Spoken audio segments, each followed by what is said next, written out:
మరి ఇప్పుడు వీళ్ళకి ఎంత నాలెడ్జి ఉంది అంటే ఆ బాలకృష్ణ ఒక ప్లే కార్డు పట్టుకొని ఉన్నాడు.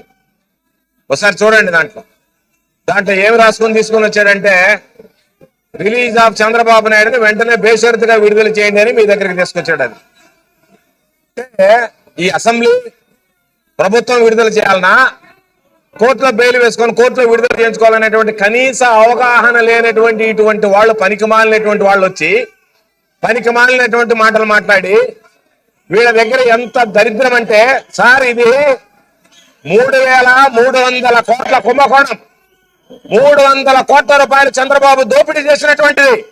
దాని మీద ఈ రోజు చర్చించడానికి సిద్ధంగా ఉన్నాము అంటే, ఈరోజు అసెంబ్లీలో దానికి సంబంధించినటువంటి వాయిదా తీర్మానం తీసుకొస్తే ఈరోజు చర్చ ఉంది అంటే మేము చెప్తున్నాం, సిఐడి అరెస్ట్ చేసిన ఆధారాలతో సహా చంద్రబాబు నాయుడు దొంగ, చంద్రబాబు నాయుడు దోషి, చంద్రబాబు నాయుడు ప్రజాధనాన్ని దోచుకున్నాడు, దాంట్లో వేరే ఆలోచన చేసినటువంటి పని లేదు.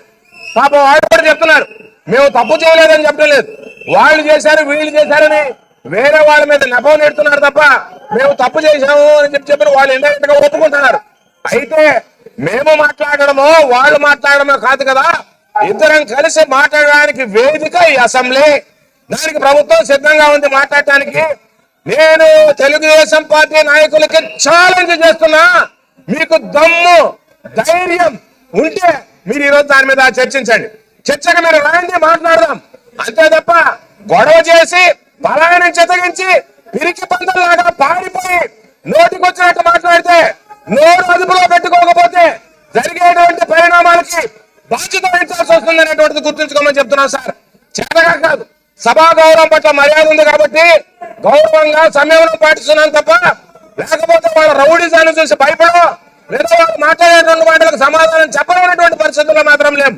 కాబట్టి దయచేసి మేము అడిగేది, అసెంబ్లీలో ఉన్నటువంటి దేవాలయాలు లాంటి అసెంబ్లీని కించపరిచారు, మిమ్మల్ని కించపరిచారు.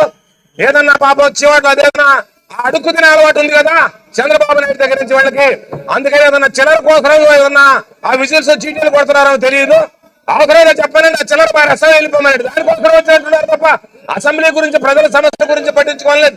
చంద్రబాబు నాయుడు ఎవరైతే రాష్ట్రాన్ని దోచుకున్నాడో, రాష్ట్ర ప్రజల ప్రయోజనాలు దెబ్బతీశాడో వాళ్ళని మీరు విడుదల చేయండి అంటున్నారా, ప్రజా సమస్యల కోసం వచ్చాడు అంటే మీరు చెప్పేది సామాన్యుడికి ఒక న్యాయం, చంద్రబాబుకి ఒక న్యాయం. చంద్రబాబు నాయుడు దోచుకున్నాడు కాబట్టి, 14 సంవత్సరాలు ముఖ్యమంత్రిగా ఉండి దోచుకున్నాడు కాబట్టి ఆయన అరెస్ట్ చేయకూడదు, ఆయన జోలికి రాకూడదు అని చెప్పడానికి వచ్చారు. అధ్యక్ష, మేము మీకు ఒకటే చెప్తున్నాం, మేము సంయమనం పాటిస్తున్నాం, సభా విలువల్ని సాంప్రదాయాన్ని గౌరవిస్తున్నాం, మీ పట్ల గౌరవభావంతో మెలుగుతున్నాం. అది దాటి నోటికొచ్చినట్టు బజారు కోతలు కూస్తే బజారు వ్యవహారాలు ఎవరిని కూడా విడిచిపెట్టేది ఉండదు, దానికి వాళ్లే బాధ్యత వహించాల్సి వస్తుంది అనేటువంటిది మీ ద్వారా గౌరవ సభ్యులకు తెలియజేస్తున్నాం. అధ్యక్ష,